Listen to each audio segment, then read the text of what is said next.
Okay, hello everyone. Tuning in, welcome to the webinar to launch the TFI Accelerator program in 2021. This year, we have the distinct pleasure of the Hub as a partner as we try to shake things up in the ecosystem. Now, since 2011, TFI has produced outstanding founders who have gone on to found startups that impact the ecosystem over the last 10 years in Vietnam. Some notables are Apota, Logivent, and Recruitery. For our 2021 cohort, it's special because we are opening it up to the entire country as it will be conducted fully online. As a program, we have evolved and to keep in steps with progress. We're teaming up with the Hub to deliver the next level innovation, blockchain technology. Despite being a relatively latecomer in the Southeast Asian startup ecosystem, Vietnam has grown by leaps and bounds, and in fact, is a leading nation in blockchain technology development. You'll be hearing from some of these pioneers this evening. For many people, blockchain is often linked to cryptocurrencies and very little else. Not a bad thing, really, if you have bought into some maybe 3 years or longer ago. However, as a platform and an underbelly technology, it serves more than just that. It's touted to be the revolutionary that, and I believe it will be. In fact, it already has for the early adopters. Barclays Bank, being one of them, is one of the early adopters as it seeks to revolutionize the banking sectors. So what are the changes expected with this technology? How will blockchain technology change the way we work and live? What's being disrupted and who will be disrupted? Tonight, we'll be bringing speakers who are pioneers in the areas of blockchain technology development to give valuable insights to these questions and more. So without further ado, let me warmly welcome your moderator for the evening, Mr. Nhiet Bui. Speakers, we have Ms. Lynn Hoang, Country Director of Binance, Mr. Loy Liu, Co-Founder and CEO of Kyber Network, Mr. Long Vuong, Co-Founder and CEO of Tomo Chain, and last but not least, Mr. Kenrick Drickonegen, Founding Partner of Lunex Partner, a blockchain-focused fund. And Mr. Nhiet, back to you. Enjoy the session.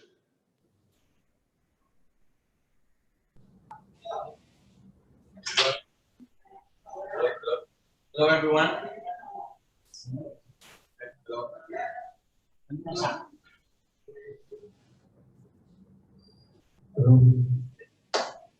Hello, everyone. So it's my honor to be the moderators of this one-of-a-kind event. So amid the COVID-19 one, we are really trying to bring up with an event so that we can discuss and learn about blockchain technology in the future. So to start with, I would like to invite each of the speakers to give a brief introduction of about yourself, so that the audience have a understanding of the background. Yeah. Please go first, Lynn. Okay, thank you, Nhiet. Hello, everyone. So my name is Lynn. Currently, I'm the country director for Binance in Vietnam. Before, I'm a former CEO at Remethano and project director at Infinity Blockchain Lab.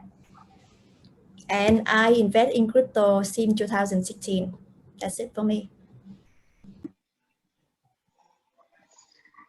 Hello, please.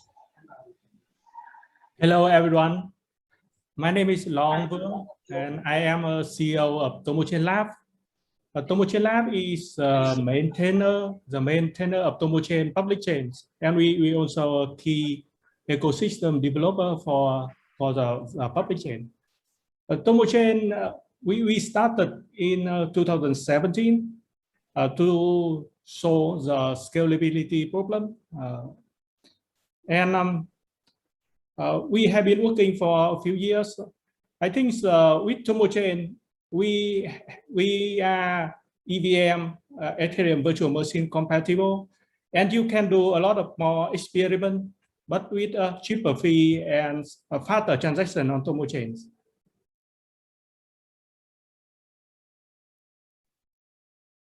And you finished? Yeah. Could you, could everyone hear? Mention about your market cap. All right, thank you. So yeah, Kenrick, please introduce yourself.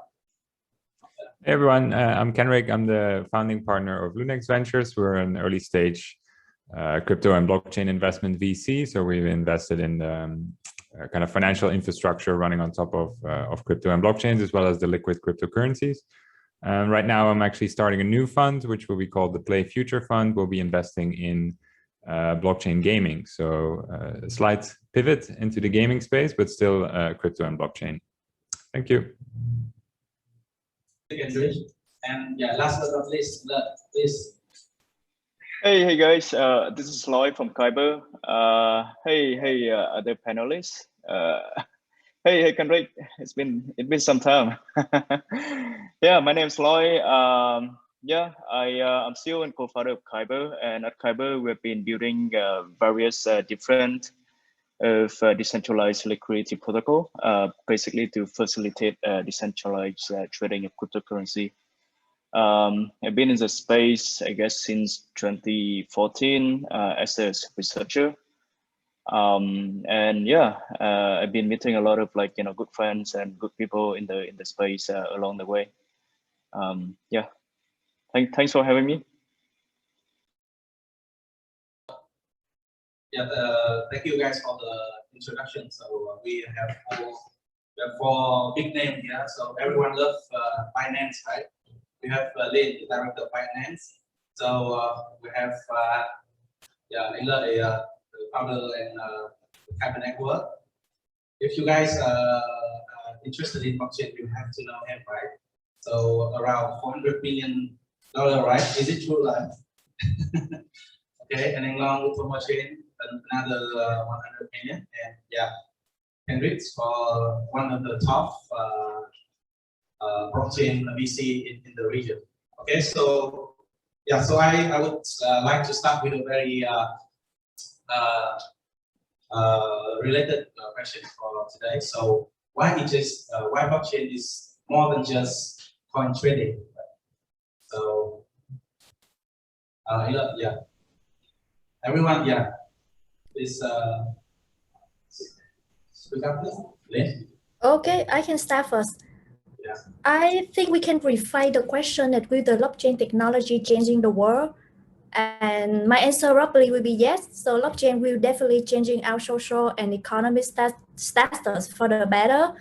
So we will see a very strong impact in the financial industry at the wider and deeper level than Grab or Uber had on the transportation.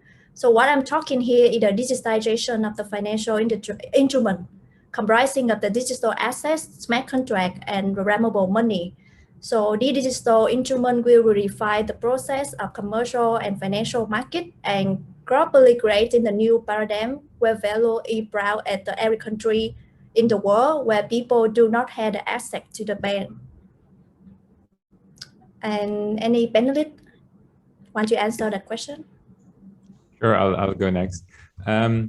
Yeah, I think blockchain in general, it solves a very big problem of trust and giving ownership back to actual end users. So Web 2.0, if you like, is very much controlled by centralized big companies, Google, Apple, Facebook, Netflix. Your data is not yours. You upload it to Facebook, it automatically becomes Facebook's data and they make money from that. Web 3.0, which is built on top of open permissionless blockchains, then gives the power back to the users. By being able to control your own content, your own data through private to public key cryptography.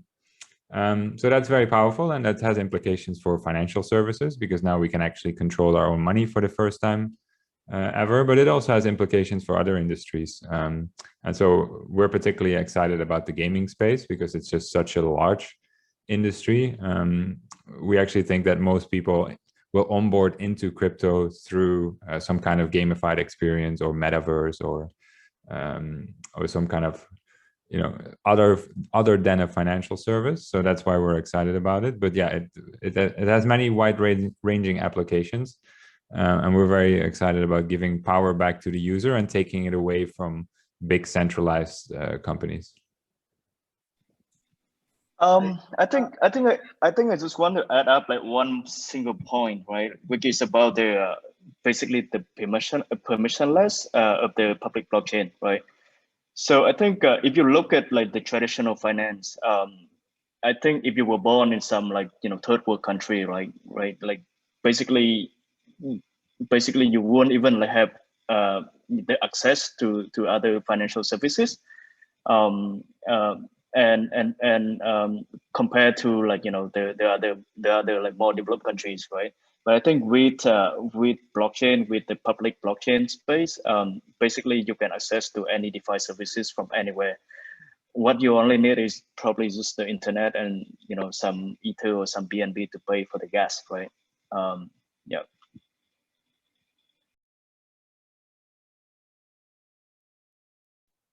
Yeah, so I will add something from the technology point of view. I think the public blockchain is the first platform that is credibly neutral and transparent. And I think that's hugely important for developers and third-party projects to build upon. You're not going to be, if you are building a public blockchain, you can be sure that the infrastructure is neutral and it's not going to have the power over you. That's the difference. That's in contrast with the platforms such as Facebook platform or Apple Store, right? They are very useful, but they are controlled by a powerful entity, centralized entity, and they make a lot of rules, sometimes in favor of their own team, at the expense of third-party developer and third-party projects.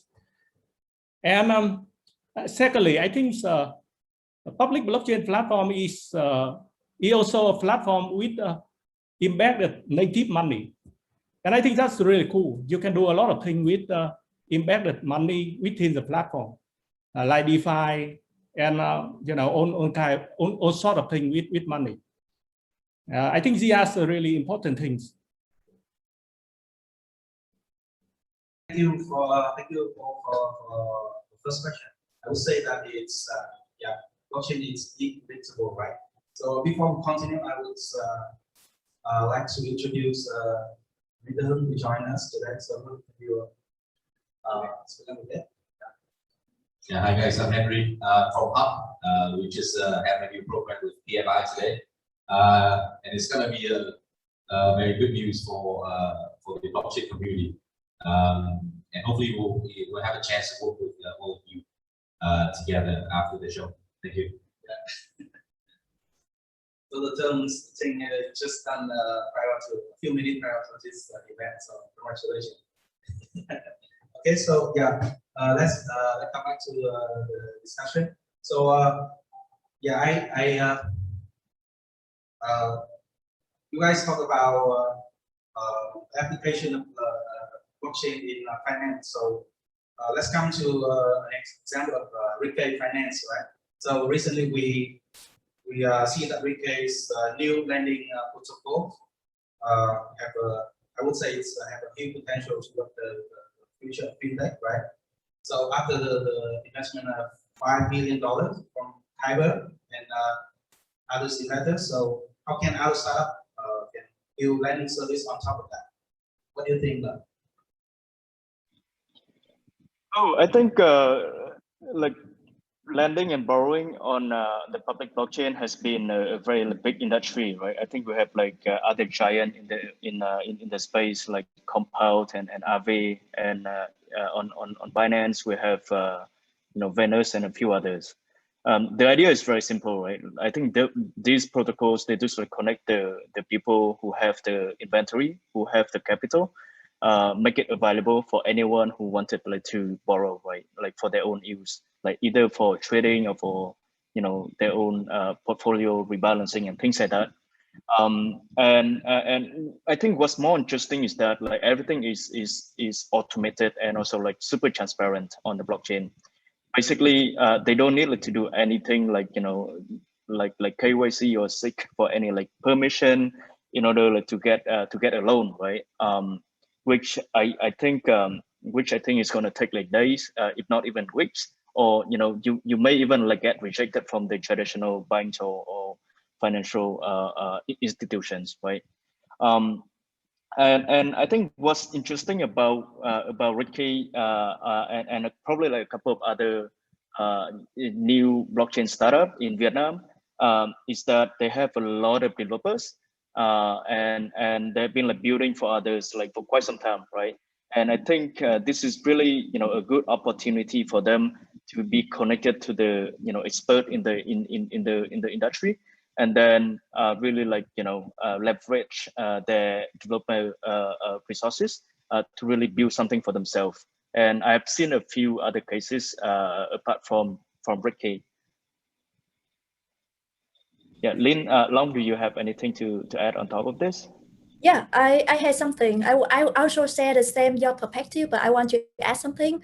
So actually, if you read the, I forgot the name of the book, but actually in the book say that poor people are actually getting poorer because they had to borrow the money with the very high interest rate that they do not have the asset to borrow the money. So up to date, more than 1.7 billion people around the world don't have a bank account. And the poor facing the poorer access, travel distance and cost barrier. So financial tools for saving, insurance payment, and credit are vital need for the poor people, especially for women, and can help their family to lift themselves out of poverty. So that leverage the blockchain, I think we can help to improve the financial inclusion.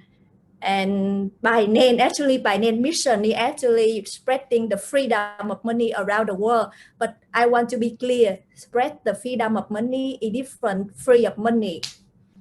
Yeah, that's it for me. Long, you want to add anything?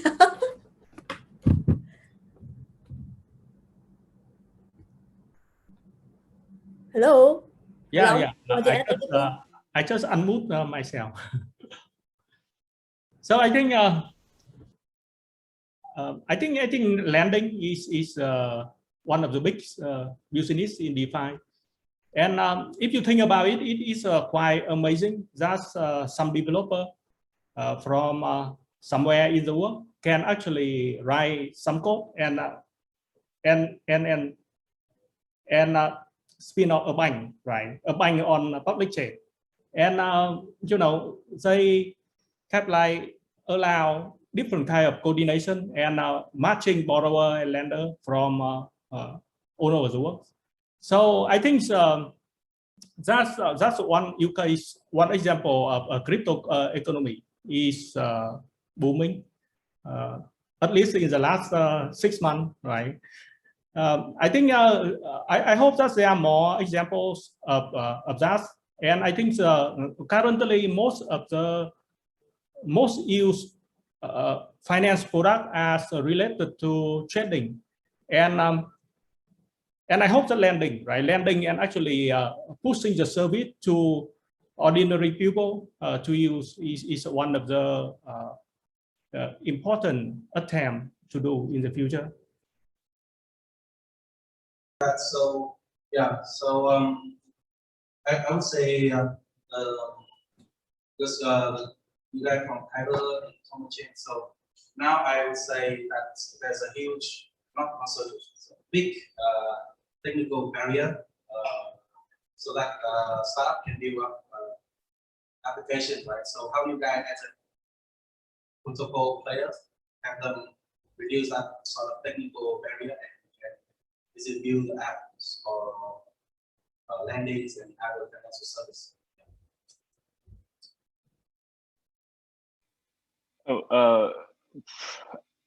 Probably I just want to rephrase the question. Are you asking that like what we are doing or what is the space doing to lower the barrier of entry for other developers? Right. Okay. I think in terms of like infrastructure, the space, the cryptocurrency space has been much better compared to like 2 or 3 years ago, right? Like compared to 3 years ago, I think you couldn't have other like node services like Alchemy or even like Infura. You couldn't have like good experience like MetaMask or a few other wallets to support the end users. You don't have like security audit or you don't even have like ether scan like you are having right now. So I think those are already a lot of like improvements compared to probably like a couple of years ago, right? I think the amount of resources that people can can Google it, can learn from them, and the amount of courses that people organize, the amount of documentation that other project, that other blockchain prepare, I think they're massive right now, right? I think it wouldn't take you more than 5 minutes to get enough resources for you to pick up probably mastering Ethereum, or something building something with Tomo Chain, or Binance Smart Chain Lab. I think even at the protocol level, like 𝐍𝐈𝐍, we also have a lot of documentation.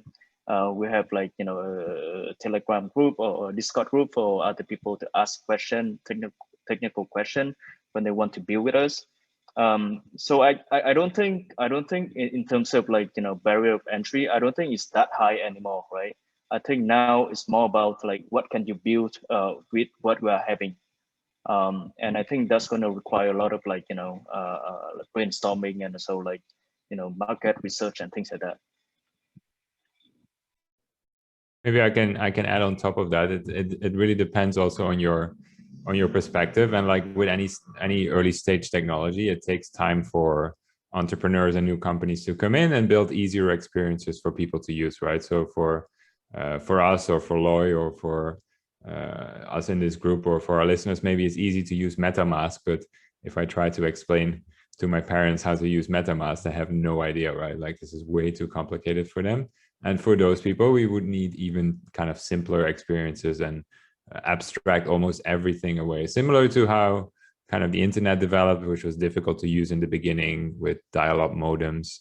And now it's just seamlessly on your Apple phone, where you do a swipe and everything happens. So no different here. And it feels like we're still really, really early in that development. Using DeFi right now is still, you need to be quite familiar, I think, with these protocols and the wallets. But there's a lot of companies that are starting to make this easier, and that, at least to us, that's a big opportunity. The companies who really understand both the technical side and the user experience and user interface side, that's a great combination for investment from our point of view. Anything you want to add now? Yeah, I think one of the things that crypto industry is proud of is the custodial wallet. That's the concept of user custody their own money and wallets. But I think in terms of user experience, the centralized wallet is still have a feeling of somewhat user friendly, and even more security in terms of it have two-factor authentication, right? If you control your own wallet, that's cool, right? But if you lose your key, so everything gone, and there is no help at all.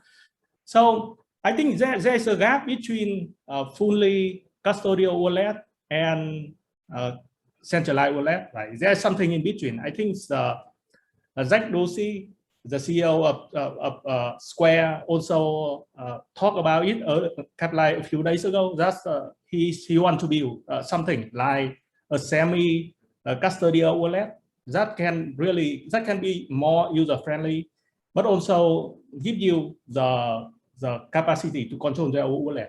I think that's something really interesting to explore here. If we really want to make it easy to onboard people, more regular mainstream people. So yeah, so it's we can see that blockchain is making a huge impact on financial service. So the other industries that also see the traction, it's gaming, right? So we recently have we learned that they see gaming, right? So they just closed an investment round of 7 million out of 75 valuation, 75 million valuation. So yeah, how do you guys think is blockchain is making an impact on gaming? Yeah, Kenrick, can you start? Yeah, we're super excited about that, which is why I'm starting this new fund together with Play Ventures, focusing exactly on the gaming space, because we do see a lot of people coming in there and kind of radically new business models being developed. So I think all of you guys are familiar, right, with Axie Infinity, which is a prime, really good example of that. And that actually combines, you can kind of see how passionate people are from playing this game,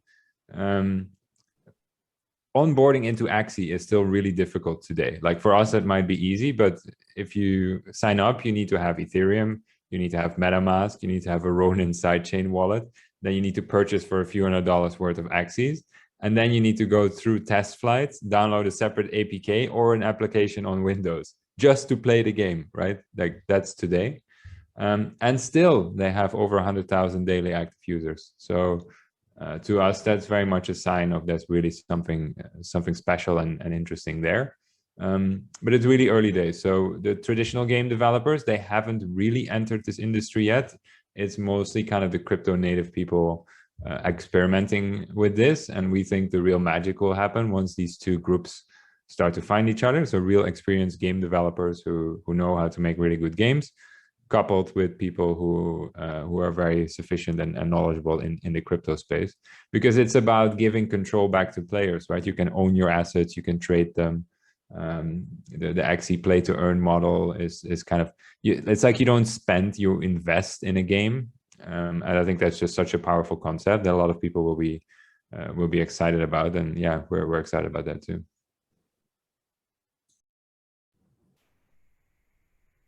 You want to go? Yeah, I want to add something to Kenrick's answer. So for me, I had different opinion. So I think that not any gaming leverage token or NFT will be successful, because blockchain is just a technology tool. So Axie Infinity, they're doing well because they have a very good team, a very good product, and they rapidly had a secret sauce to retain and grow the user base. However, I could give one advice to the gaming company. They should be smart when picking the protocol to build the app on. For example, if I were them, I will build on Binance Smart Chain, because Binance Smart Chain is cheap, fast, and it has a lot of users who are eager to try the new product. And one of the gaming industry, Kenrick, you may want to take a look at my DeFi bet. Maybe you are interested in invest in them as well. And moreover, Binance also had a resource to support the BSC project, because we just launching the 100 million fund last year to accelerate the project that built on BSC. Yeah, that's it for my answer. Long, you want to? Yeah. So I'm not much of a gamer in the regular sense, but I'm actually seeing, the whole crypto verse, right? Crypto economy is somewhat like a game, right? You have Bitcoin, you have Binance, yes, Binance Coin, you have Ethereum, the different fraction, right? And there's a different mode of interaction, and there's a really different, really very unique culture and protocol within the crypto economy. I think it's attracting people, right? Because we still seeing more and more people wanting to learn about crypto, wanting to try it, wanting to understand it. So yeah, actual game is a subsegment of the whole crypto, but I think the whole crypto work is also a very exciting game. So it's a good news to learn that. I know that many of our audience today, they are actually making crypto games, and they are sending a lot of questions about how they want to develop and embed blockchain into their games. Because that Vietnam have a very strong community of game developers, right? So yeah, so what does it take to move from a normal game to the blockchain game in terms of community building? So what's your point, Lynn?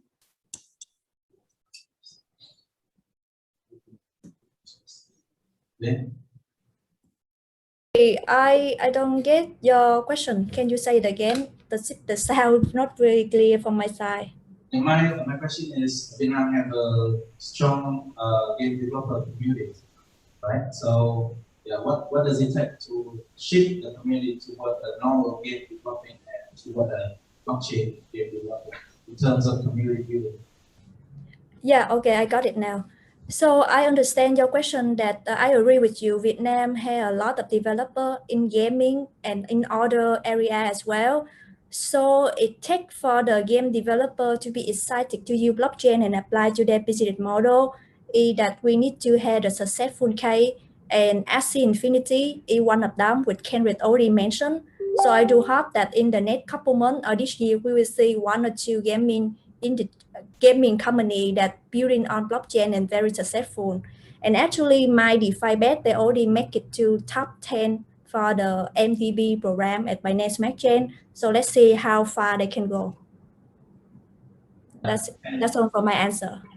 And can you elaborate more on the investment side, right? So you mentioned that you have your fund is focused on gaming, blockchain gaming. Right? So what type of gaming and the investment thesis, right? So how you guys are making investment in blockchain gaming?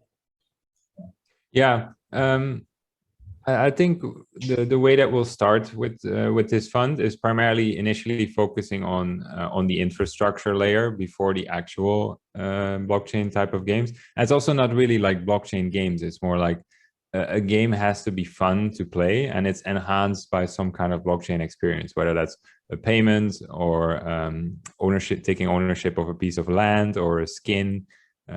It's not that it needs to be a blockchain game. It's something makes a game better because there's a blockchain element to it. But initially, I think we'll focus more on this infrastructure layer to enable people to build really fun games. So those are developer tools, payment systems, marketplaces. We need all these kind of different things for really talented game developers to come in and design these really fun games. Like game development itself is a very specific skill that kind of takes years to acquire and become really good at. That's why a lot of these, free-to-play gaming studios, they've been around for many years, and it's very difficult to introduce, really AAA titles from scratch. So you need this talent to come together with blockchain talent, and we see that happening, but it's really, really early days still. We're just at the beginning of that. It's really like a decade kind of development that will take many years to form. But we're starting to see it happen, and it is going to happen because it's such more compelling, right, to use blockchain elements in a game. That eventually players will start to demand it. So right now, a lot of players are not aware that you could actually really own some certain assets in a game. But down the line, when people become more aware of this, they will start to demand it from larger game developers as well, and then people will start adding this functionality to their games. So I think that's how we look at it and think about it. Yeah, it will take a long time, but it's definitely happening, and to us, it's the most exciting industry for the next decade. Yeah. So with the strong community and success story of AC and the fund is coming in. So yeah, we do hope that they may have a bright future toward blockchain, right? So what other industries will see the adoption of blockchain in the next few years? What's your opinion?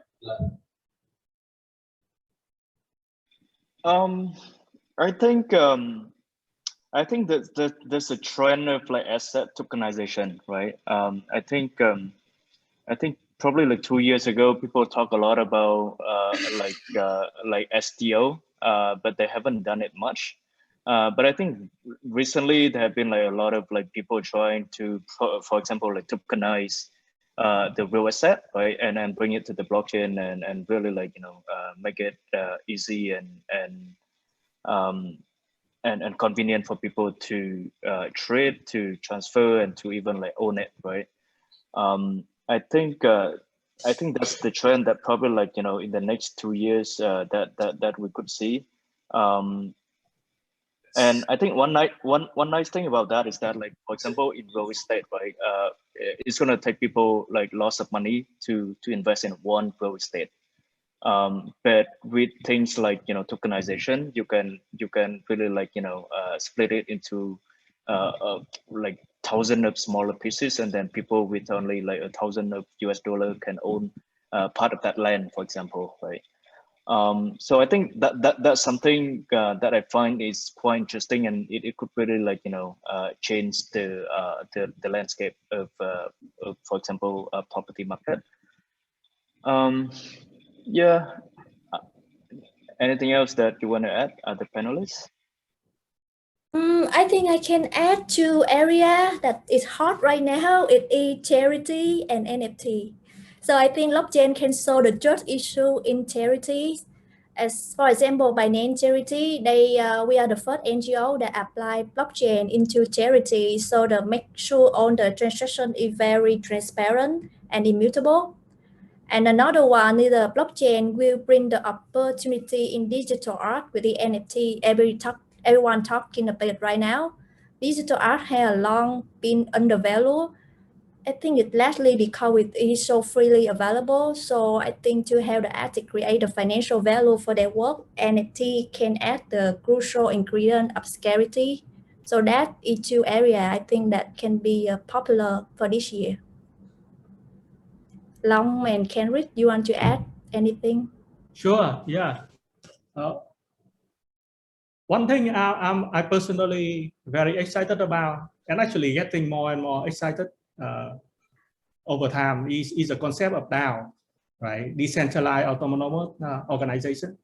So I think here's the thing, right? It's just a simple concept of a group of people on the internet, on chain, pooling resources together and doing something, right? It can be investment, it can be investing, it can be governing a treasury, or it can be a different kind of social coordination. But for me, I think that's really signal something transcend the border of a country, right? And it is like a new mode of organization that's native to the internet. And I think right now there are some DAOs that control billions of dollars on the internet right now. And I think there will be more and more of it in the future. Yeah, I think we are in Vietnam right now. I'm in Hanoi. I'm working with people like in Turkey, in Japan, in US, and we can actually form a group together and do something, to work a common goal. That's a special. I don't think it ever happened before. And I think this new, when we have a new mode of coordination, there will be new activity, right? And there will be new innovation. I'm excited to see what is coming up this type of, social coordination in the future.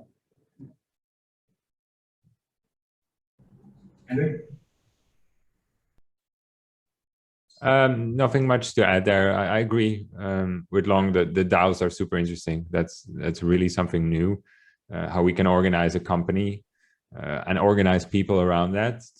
Yesterday I saw there's like a new kind of an NFT investment DAO where people are just voting on which NFTs to buy, and it goes straight into the DAO. So I think that is incredibly powerful and disruptive, because if you do anything in the real world, like setting up a VC or an investment firm, you spend months and months and hundreds of thousands of dollars just on setting it up and making sure you're compliant and regulated and all these kind of things. And a DAO, you can do that in like one block confirmation to set up something like this.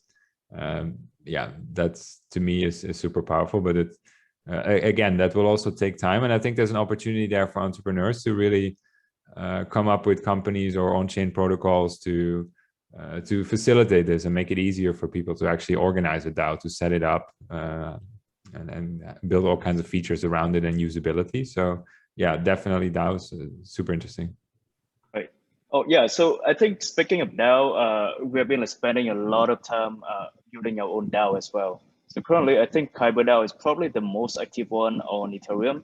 We have like hundreds of people like voting on different stuff, like, managing the network treasury, which is super cool, right? Because you wouldn't expect something like this in the traditional world. Like, you don't know like who the other counterparties are. You don't know like you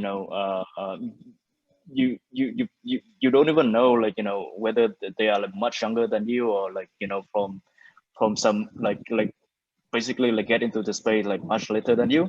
But everything works, right? Because to the blockchain, you only need like to send a transaction and to show to show your opinion with your weighted.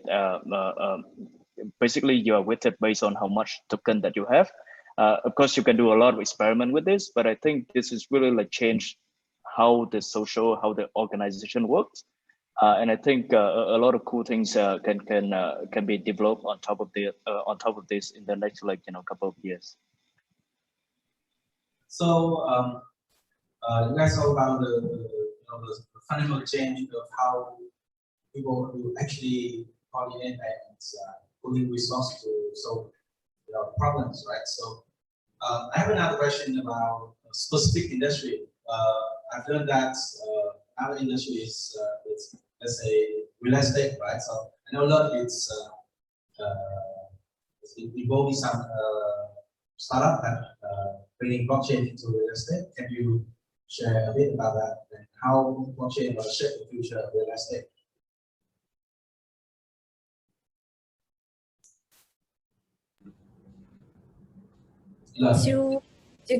Do you guys want me to go first? I can answer that question. Yeah, sure. Yes, please. Okay, so commercial real estate, I think it will contribute a significant portion of the world economy in assets and transactional activity. I think at least $8 trillion in the real estate right now. So once the assets have been tokenized, they can be divided into more granular species and made accessible for the wide pool of investors, and we can leverage to raise the capital as well. But however, staff may need to deep dive into the country real estate regulation before putting an effort to build a startup in that industry. I don't mean it cannot be successful, but I mean if we understand the regulation clearly, we can come up with a business model that had a better chance of success. Yeah. Long and Kenrick, you want to add anything to the blockchain and the real estate industry? I'm less kind of enthusiastic about blockchain and real estate, to put it like that. I'm sure there will be use cases, and I'm sure the real estate industry will be impacted eventually. But if you look at real estate today, right, or who controls the real estate, it's not us. It's I'm not that old yet, but it's normally the older generation, the more traditional generation. They're often not that interested in tokenizing real estate or selling it fractionally. I think it will come and it will exist. I just haven't really seen good use cases or applications for it. So it's not really a focus area for us, but I think it eventually will come, just not super keen on it at the moment. Yeah, I think this is, as I mentioned earlier, this has been a very hot topic in the last probably like 3 or 4 years. I think the main challenge is always in the regulation, right? I am personally involved and invested in probably like 2 or 3 other startups that try to do this in different jurisdiction. In the US, Switzerland, and probably and also in Vietnam as well. I think in the countries that the regulation is much clearer, you can probably do it. Of course, there's still a lot of hurdles. You have like to get the licenses, you have like to get the exemption for you to do this, and you probably have to limit the size of the property that you want to handle and things like that. So it's not that pretty compared to like other activities that you are doing on the public blockchain. But I would say if you really want to do it, you probably find a way to do it. So we have a conversation in the team recently, and I think I said that I'm more excited about digital real estate than the physical real estate. So digital real estate is like you go to a game like Axie Infinity, Decentraland, or Sandbox, right? You try to get some land and you try to play around with the people who are native to the game and native to crypto. I think that's the easy way to play real estate and bring physical real estate to blockchain. But but I think in Asia, right, people ask crazy about real estate. So who knows? I think there is a possibility of combination, I guess. I'm asking the question because my wife is actually working in real estate. So maybe tonight I come back and ask her to learn about blockchain. Yeah. All right. So the very last question before we move to audience question. So what do you guys think would be the next big thing on the side of blockchain application, protocol, or infrastructure?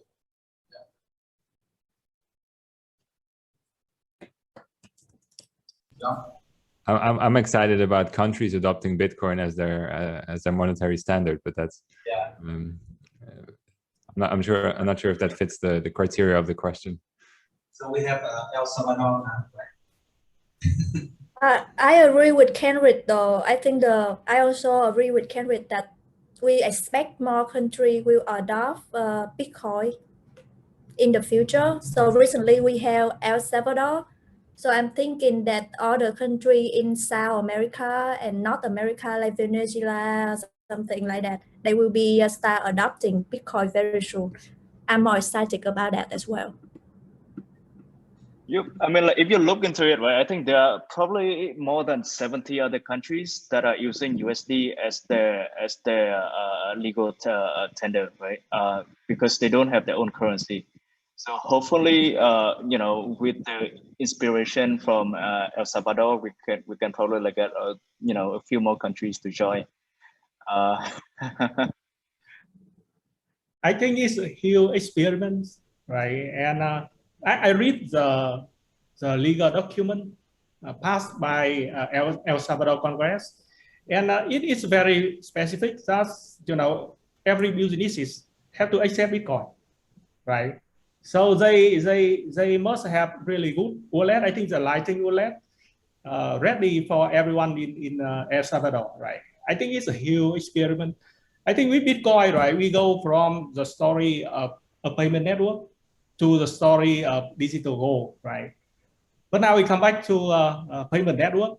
We will see. I think it's a huge experiment for Bitcoin, and if it succeeds, right, like let's say El Salvador have GDP grow of 10% in the next few years, I think it would be amazing.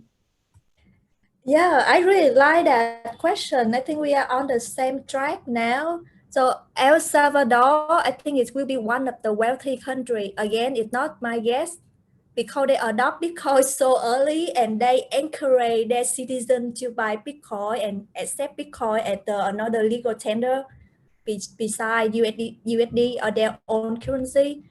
So I think if other countries do the same thing like El Salvador, it can changing the country, I think GDP or the wealth of the country. Yeah, so all of you agree about the only big thing is coming, right? So what could be the other big thing besides the things, the fact that there's the first country in the world that officially adopt blockchain Bitcoin? What could be the other thing? The other thing may be the digital identity, especially that last month in April, South Korea, they say that they will issue blockchain protect COVID-19 vaccine passport. So I think that COVID-19 will make blockchain and cryptocurrency moving forward. Maybe digital identity will be the next big thing.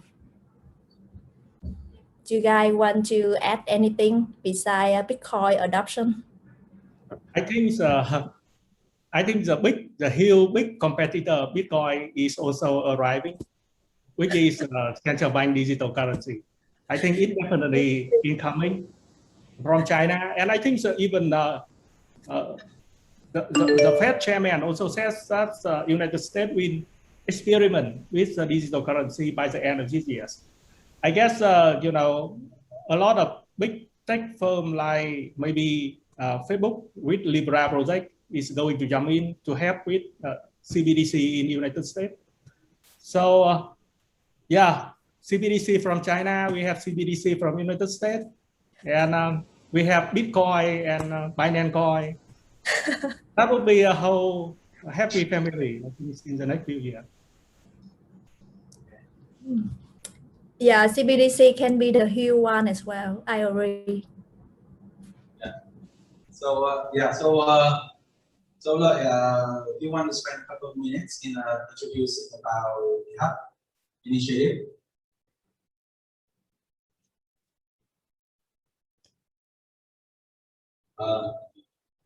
Sorry, I was mute. Yeah, I think this is some sort of like new initiative that myself and Mr. Henry, who is sitting over there, and Vuong and probably a few other blockchain people in Vietnam as well. We just kickstarted this initiative called HUB Blockchain, right?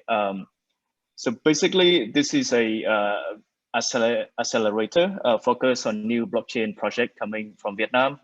The funding that we secure from other people is probably around $2 million USD, with the whole mission of bringing more blockchain team from Vietnam to the global market. We have seen a few good example like Brick, like Axie, and Tomo and Kyber have a lot of team members from Vietnam as well. So I think this is really a good market with a lot of developers, a lot of potential ones that we can do a lot more to help them, right? To reduce the learning curve for them, to really bring them to the right track and bootstrap them and enable them to become like global project like a few projects that have done it in Vietnam. Yeah, I think for more information, you probably have to give us 2 or 3 weeks so that we can finalize the logistic. But if you are running your own project or thinking of doing a new blockchain project from Vietnam, feel free to talk to us, to me, to Vuong, or to Henry, so that we can help you. And of course, Lynn and Kenrick, if you are interested in joining the hub, we are happy to have you. Yeah. Okay, cool. Yes, if they let me out of the country, I'll happily come and visit. Right. Yes. Okay. So yeah, we have a few many questions from our audience. So yeah, now the number is more than 40 questions. So the audience is very, I would say, very excited about the event, and it's very hard for me to pick just 1 or 2 questions. So let me try. So this question for Anh Long. Can you share with us how you transform from Tomo app to Tomo chain? So I think yeah, the audience, they asked the question. You get it? Yeah. I think they asked about how because you do mobile app before, right? And the journey that you transform the whole company to a blockchain company. Yeah. Yeah, it was a history, right? A long time ago. So I returned to Vietnam in 2015, and I started a few projects, a few technology company, and but they failed, right? And at the early 2017, we started Tomo Chain project, and it is kind of like I came back to crypto space, which I was in 2014, and I think that's where Tomo Chain was born. We look at Ethereum, and I think at that point it's also quite clear that Ethereum is doing like 7 transactions per second, and it takes about 15 seconds per transaction. So it is a little bit slow. So we want to build something that is just can process more transactions per second. It's a little bit faster, cheaper, and the whole network should host more transactions, right? And I think that's the reason TomoChain was created from the team that we worked together before, right? And we have been working on TomoChain since then.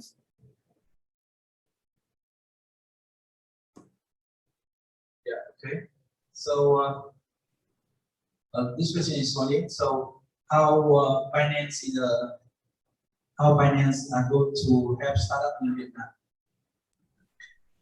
Actually, that Binance, we there are a couple ways. So we had incubator and we also had a VC as well, but not a lot of people know that we had a VC and that can invest in the early stage, because most of the project approach to Binance and they just thinking that at the last step they want to be listing on Binance, but they didn't know that Binance also have Binance Lab and Binance Lab and Binance X that can put the money in the early stage as well.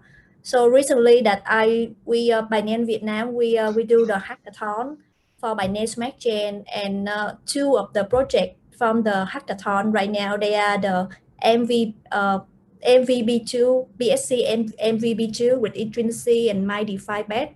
So if they got into top 3 or top 5, they will receive the funding from us, and it can go more than $1 million. Okay, so that's a huge so much. Yeah, so that's how we are going to help startup, and Lai Lợi and Long say that we may collaborate with Long and Lợi more on the hub that they are going to open, so we can help the startup community in Vietnam build more blockchain project. Thank you, Lynn. Yeah, thank you. Yeah, and yeah, so I will from the very last question from our audience. So the question is the benefits of blockchain in medical treatment and healthcare. What should we do to best prepare to get that? So yeah, what is your opinion on that, Kenrick? I don't think it's necessarily like specific to medicine or healthcare what you could do with it. What you could do with it is kind of give power back to people to hold basically the encryption keys for data that's otherwise stored somewhere else, right? So medical data is obviously very sensitive data. So from that point of view, it's a very good application. Whether it's medical data or just customer data that's being stored and gets leaked all the time, that's a problem. So you would want to store that information very much encrypted, and you want to give the power back to people by giving them the encryption keys to only for them to be able to unlock that information on the other end. So to me, it's more about data security there, not so much about the efficiency gains that could be had, but I'm not an expert on the medical side, so I might be wrong there. Yeah, to me, it's very much like, how do you protect sensitive data? That I think that's actually a big use case for us to solve. To Lynn's earlier point about digital identity, very important to give that back to people, and being able to verify that you are who you are, and that information doesn't always get leaked. Like we've seen so many hacks in the past where all customer information just ends up on the street. Like the most famous one, maybe the ledger hack, where the whole database leaks of people who've ever bought a ledger. Like that's a big problem to solve, and I think blockchains and the cryptography behind it can actually solve that. But yeah, I haven't really seen like how that's going to work in practice, but that could also be applied then to the medical field. But again, I'm no expert on the medical side. You want to add anything? Yeah, I think I agree with what Lynn and Kenrick says. I think healthcare and as a Web3 category as a little bit further in the future. It will take more times and probably more user to get to a point that regular people can use.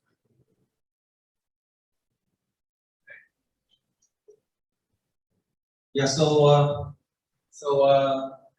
Because there's still a lot of questions coming in, so we just try one more, right? So the question is can you specify the legal aspect for blockchain startup in Vietnam? So the question is, if startup in Vietnam want to adopt blockchain technology, what is your advice for them about the legal aspect?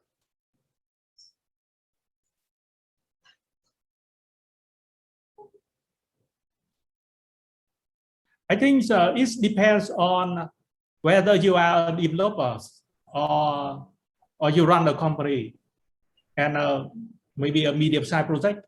I think if you are a developer, I don't think you have to worry too much.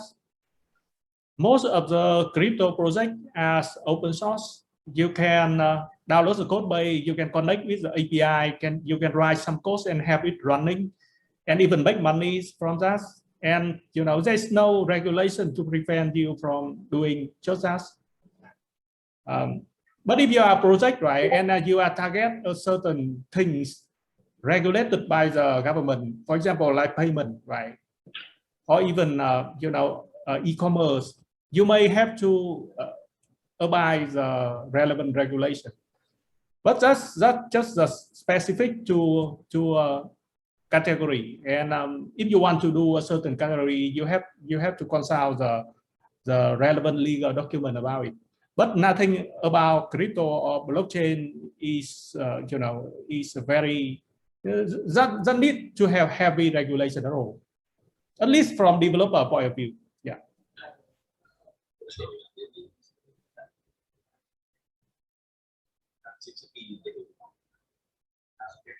Yeah. So okay. So that is for the panel today. So yeah, I really appreciate all the speakers and our audience times. So we did have a really interesting panel. So before we wrap up, so want to speak up a bit. Yeah. Just want to say very quickly how thankful we are for all of you to join us tonight. I'm super excited about what we can do together to speed up the adoption of blockchain. What we've done as a community in the past was great, but the promise in the future will be much bigger, and that depends on the speed of collaboration between us and how to bring the mainstream to adopt the technology. And so HUB was one of the effort that TFI and Long and Vuong and many others hoping to push the adoption a little bit more. And I hope that we can work on this together, like Lynn and Kenrick has said. And to wrap this up for the show tonight, I would like to invite the two most important executives of the event on the stage, so they can do a little bit handshaking for us to see. And it's a little bit of a promise that we'll make to the community. So please welcome Vuong and Lynn on the stage, CEO of TFI and HUB Global, and they will do a little bit of the ceremony for us to see. So please clap your hands, even though you're in front of the cameras. Okay.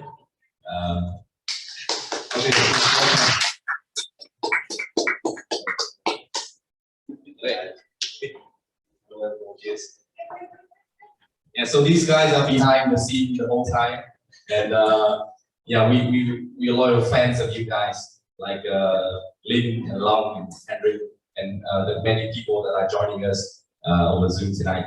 So once again, thanks a lot, and we hope to work with you together very soon. Thank you. Bye. Thank you. Thank you, anh Tuấn. Thank you. Bye. Thanks everyone. Bye bye.